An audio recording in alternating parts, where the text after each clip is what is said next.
Solitary confinement is a practice used to discipline prisoners and to control prisoners or to separate them from people because they are a danger to either themselves or the prisoners around them. It is a practice that should not be used, and we as people should not be punishing other people the way that we are, because many prisoners who have been in solitary confinement have come out and wrote books about how their time has affected their mental state and how it's just been very bad for them.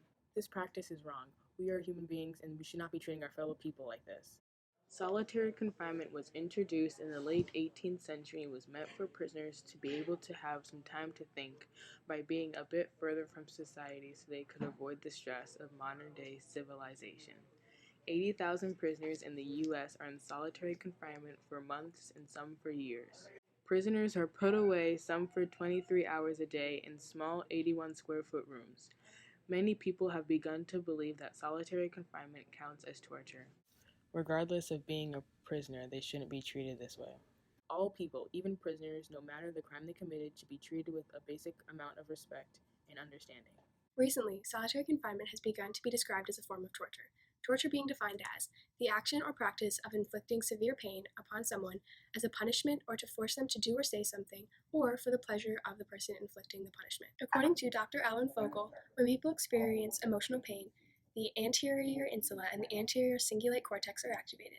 These are the same regions of the brain that are activated when someone experiences physical pain. In 2 studies, these regions were shown to be activated when people experienced a social rejection from their peers, or when people who had recently broken up with their partners viewed images of their former partners. Furthermore, humans are social creatures and are not meant to be alone. Being alone for extended periods of time can lead to depression and other mental illnesses such as increased risk of suicide, PTSD, insomnia, and auditory and visual hallucinations. University of Michigan neuroscientist Huda Akil participated in a study that looked at the brain cells of mice who had been raised in enriched environments and then transferred to isolation. The team observed that after 1 month of isolation, the size of the neurons in the brain had decreased by 20%.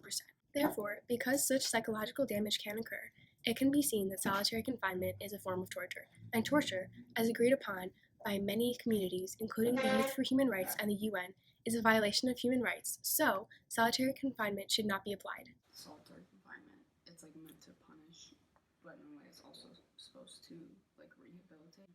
Do you think that No, that don't work. You're 23 hours a day locked down for 4 days out of the week, and then the other days you get 1 hour a day out. You can go to a rec, but the rec is a cage. It's just a big steel cage with a cage over you. There's still no daylight. There's still nothing. That don't work. That don't work.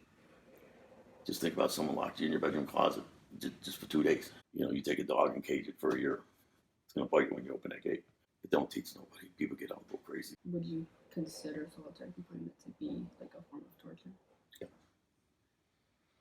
Because just to get out of the prison and go out on a call to a local hospital, they would push the Q-tips in their ear on purpose, rupture their ear.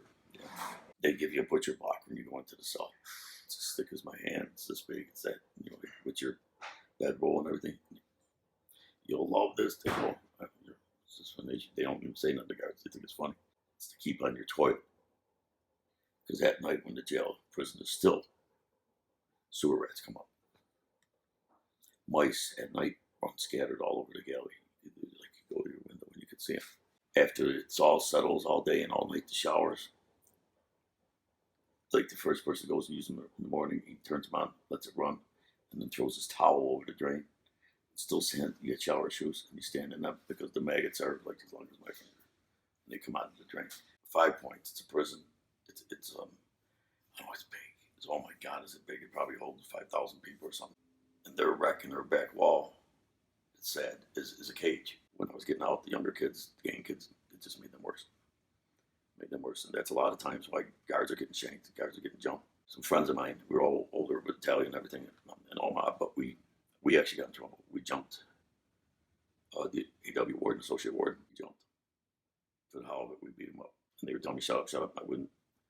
And I just darted across the lawn and started wailing on a lieutenant. That's stupid for me. I just got the shit beat out of me and back in the hole again. That's what it does to you, though.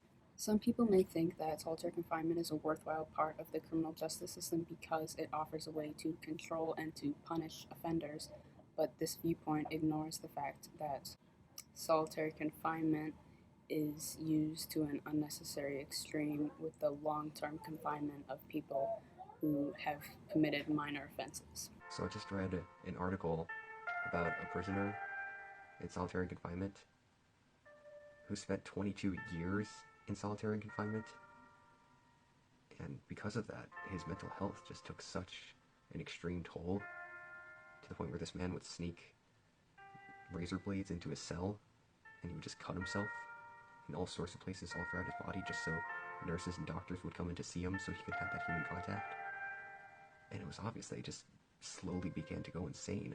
I mean, there'd just be cuts all over his body, his arms, his legs, his torso. And that is just baffling to me. Because I went into this project thinking that solitary confinement was a bad thing, but I never realized that it could cause someone to do that, to hurt themselves in such an extreme way, just for a tiny bit of human contact. That it could cause someone to do this. I guess the loneliness just eats away at you. And you just feel so empty on the inside, so lost and confused. And slowly it just takes you over completely. Solitary confinement after long periods of time can lead to mental problems later on in a prisoner. Thousands of prisoners are in solitary confinement right now that don't belong there, or their reason for being in there is not just. Prisoners are treated like caged animals, all alone locked in the cell. Human beings are not meant to be alone by nature. We are a pack species. We believe that solitary confinement should be better regulated by who goes in and how long they're in solitary confinement.